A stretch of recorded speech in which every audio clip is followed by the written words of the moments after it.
If there's one narrative that I know the media is going to run away with, it's the Giannis Antetokounmpo trade rumors. And that is something super important to me because we got to make sure if there's one piece of news or fake news that we got to cut the cap off, it's the Giannis Antetokounmpo trade rumor. So what's going on, guys? Your boy Mike here. Before we get to the content, dudes, Mike Mafia, we're dropping merch tomorrow, man. At 4:30 Pacific time, I have a bunch of designs that I made uniquely for our first merch drop. And if you ever wanted an opportunity to support your boy, well, get ready because tomorrow we're going to be dropping merch. On top of that, if you are brand new to the channel, I wanted to let you know that we are giving away a PlayStation 5 to one of my subscribers that have my notifications turned on. Whether you're old or new, all you have to do to enter is subscribe and turn on my notifications. And we're doing additional giveaways on Instagram and on Twitter. I even collaborated with Legion Hoops and Dunk to do some of these giveaways. We're going crazy with the PS5 giveaways, man. The channel's been doing really well. I'm really just doing my absolute best to give back to you guys. We already announced a winner, and I'm planning on announcing another winner in about 9 days. Now that we got that out of the way,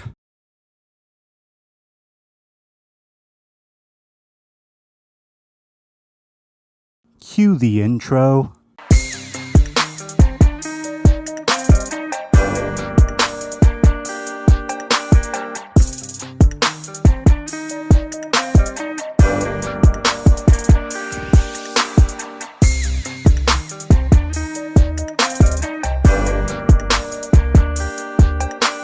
Mic check 1 2 1 2. What's going on, everybody? Guys, if there's one piece of news or fake news that the media likes to take and run away with, it has to do with Giannis Antetokounmpo. And my role on this YouTube channel is to identify whether you're being baited, whether you're being lied to, or if they're giving you the full story. Because a lot of times you see main news outlets are going to try whatever it takes to get your precious clicks and to deceive you into believing fake sports news. And we saw this literally happen the other day with the Los Angeles Clippers players and role players bristled whenever they had to talk about Kawhi Leonard's load management. But bro, literally a day later, Montrezl Harrell came out and said this was all cap. So once again, we're going to try to jump into these latest Giannis Antetokounmpo trade rumors and discuss whether it's cap or whether it's real.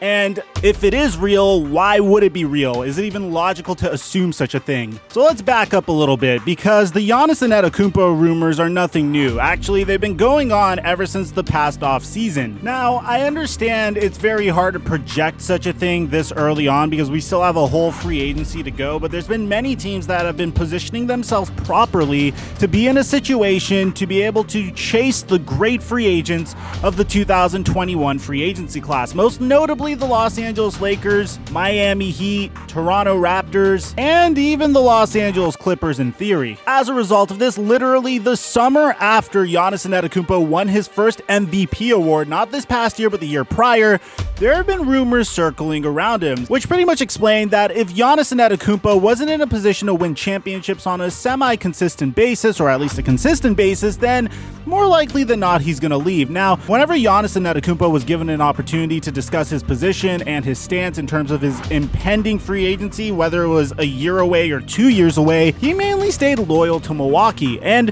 I have to give him his props because he seems to be doing everything he possibly can to stay loyal to the franchise that molded him from a raw prospect to the phenomenal two-time MVP player that he is today. And without a doubt, guys, we've been saying this since Giannis Antetokounmpo was drafted in 2013. Hell, even the announcer said it when he did get drafted in 2013. Whoever drafted him had a potential superstar on their hands, but he's very raw and needed to be developed properly. And you have to understand that when you need to be developed properly, it's a very volatile situation. You could go to a team and they know exactly what to do with your development and how to develop you properly, or you could go to a team that has no clue how to develop their players at all, and, you know, your career could be ruined. A team like the Charlotte Hornets come to mind. I really feel like if Michael Kidd-Gilchrist got drafted to a different team that knew that they had to fix his jump shot, he'd be a much different player. Unfortunately, Charlotte didn't even bother and his career is dead, and I truly believe that. Another player that comes to mind is Kawhi Leonard. When Kawhi Leonard came out of San Diego State University, he was known for having a little bit of a hitch in his jump shot. He wasn't known to be a great jump shooter, and he was seen as a fairly raw prospect with great 3-and-D potential, but the San Antonio Spurs were able to morph him into something better. Also, Greg Popovich is notorious for having one of the greatest jump shooting coaches on his staff, and I guess that did wonders for Kawhi Leonard's development as well. But as you see, eventually what happened with Kawhi Leonard was probably one of the most peculiar situations I've ever seen. Greg Popovich and the San Antonio Spurs pretty much alienated him by forcing him to rush back from an injury. Kawhi would end up demanding a trade. He would get traded to Toronto, and after winning a championship with Toronto, he would end up on the Los Angeles Clippers. So that is the only other instance I know of a player that was developed by a team that kind of was scornful towards his original team that ended up moving on from his team. If there's any other examples, please let me know in the comment section down below. In Giannis Antetokounmpo's case, it's a little bit different because the Milwaukee Bucks are perennial #1 contenders to make it to the NBA Finals from the Eastern Conference. This was the case last year, and this was the case the year prior. In each year that he won an MVP, I expected Giannis Antetokounmpo to potentially make a push for the NBA Finals, and every single year something happened. You see, in his first year of winning the MVP, they ended up losing to the eventual NBA champion Toronto Raptors, and that's a huge pain because they could have potentially made it all the way to the NBA Finals and potentially played against a battered Golden State Warriors team. Giannis could have potentially won a championship, and this wouldn't even be a conversation. He probably would have signed an extension up until this point. But what really bothered me was how the Milwaukee Bucks decided to rebuild for another attempt as they drew closer and closer to Giannis Antetokounmpo's contract expiring. You see, they did spend a good amount of money bringing back Chris Middleton and George Hill and Brook Lopez, probably more than they should have on Brook Lopez if I'm being honest. But the thing that drove me the craziest is they traded Malcolm Brogdon away for a first-round draft pick, a second-round draft pick, and another second-round draft pick in 5 years from now. And that just screams frugality to Giannis Antetokounmpo because Malcolm Brogdon was probably the second or third best player on this roster in terms of upside. Chris Middleton's already fulfilled his potential. Giannis Antetokounmpo is fulfilling his potential. We have yet to see what's going to become of Malcolm Brogdon. He still had way more development to go, and you just gave up on him because you didn't want to pay him. That sends the wrong message to Giannis Antetokounmpo, especially because one of the main reasons and one of the main scapegoats for this year's playoff series against the Miami Heat was Eric Bledsoe. So point guard has been a little bit of a weak spot for the Milwaukee Bucks. They got even weaker and they ended up losing to the Miami Heat. Yes, Giannis Antetokounmpo was injured, but the series was pretty much done even when he was on the court. On the heels of this, Giannis immediately said that he's committing to Milwaukee and is going to do whatever it takes to bring a championship to Milwaukee. He feels like they're almost there, and if they could acquire a few pieces, then they could potentially win a championship. What's the next step, and how do you view a possible long-term extension or signing a supermax and staying in Milwaukee? Obviously, right now, I'm just trying to focus on my family. I was in the bubble for 2 months, almost. Trying to spend as much time as I can with them. I'm back in Greece now. I'm able to see my mom and my older brother. I'm not trying to think about it as much in what I'm going to do next. But one thing that I know that I'm going to do next, that I'm going to get better. And when the time comes that we're going to talk about contract and we're going to talk about long-term future with Milwaukee, that's going to be that time. I'm going to be at that moment. But right now, I want to keep getting better. I want to focus on my family. Obviously, I had a great meeting with the owners, talked about the team, talked about what went wrong, what can we improve, and as long as everybody's on the same page and as long as everybody's fighting for the same thing, not fighting every single day, which is to be a champion, I don't see why not be in Milwaukee for the next 15 years. So the Milwaukee Bucks came out and told us their stance on Giannis Antetokounmpo potentially being traded. If Giannis doesn't sign a contract extension, would the Milwaukee Bucks trade him? Well, here's the first thing you have to bear in mind. The Milwaukee Bucks, if they want to give up on Giannis, they could trade him to the Golden State Warriors. This is probably the best time to trade him because this is the time where Giannis isn't saying that he's demanding a trade. That's probably where the value of a player is at its highest. Because once Giannis comes out and says, I demand a trade, the leverage is stripped away from the Milwaukee Bucks.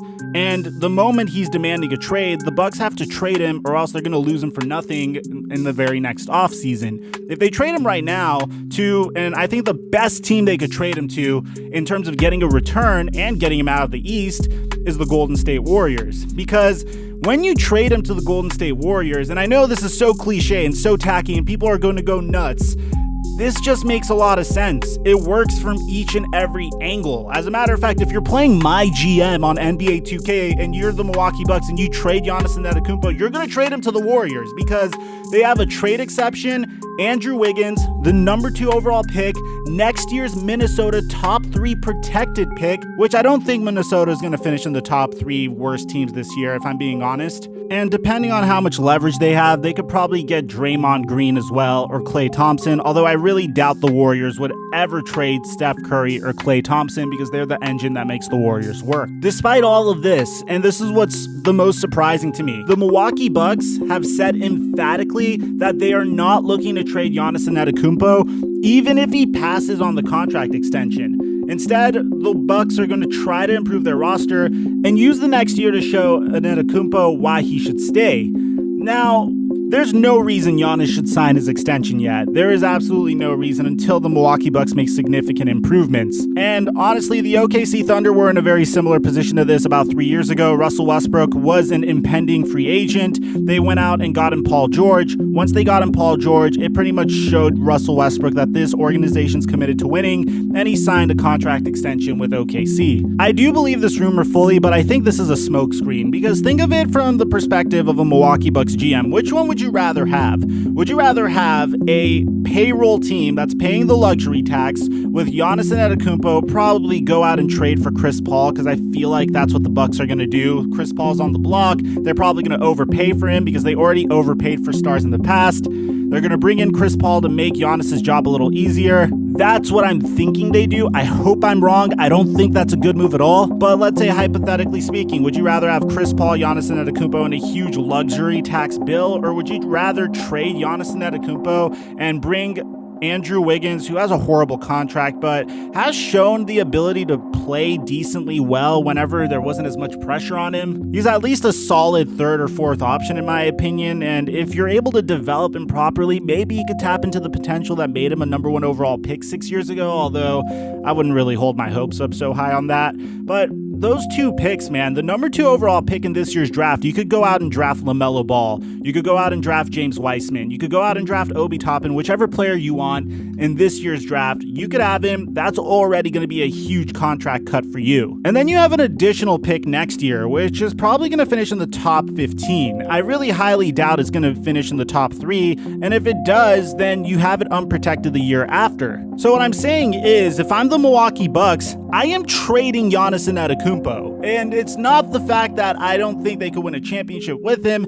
I just think the amount of money that they're going to invest to try to win a championship with him is not going to be worth it. I don't really see, maybe the GM of the Milwaukee Bucks is a little bit more creative than I am. I don't really see a way for them to acquire another star to put alongside Giannis without completely overpaying for that star. But I think if they could get Giannis a good point guard, then it could really do wonders for him. But at the same time, what if you go out and trade for Chris Paul and it doesn't work out with Giannis and Chris Paul, and then Giannis leaves, you get nothing for Giannis, and you're just stuck with Chris Paul? That's the worst case scenario.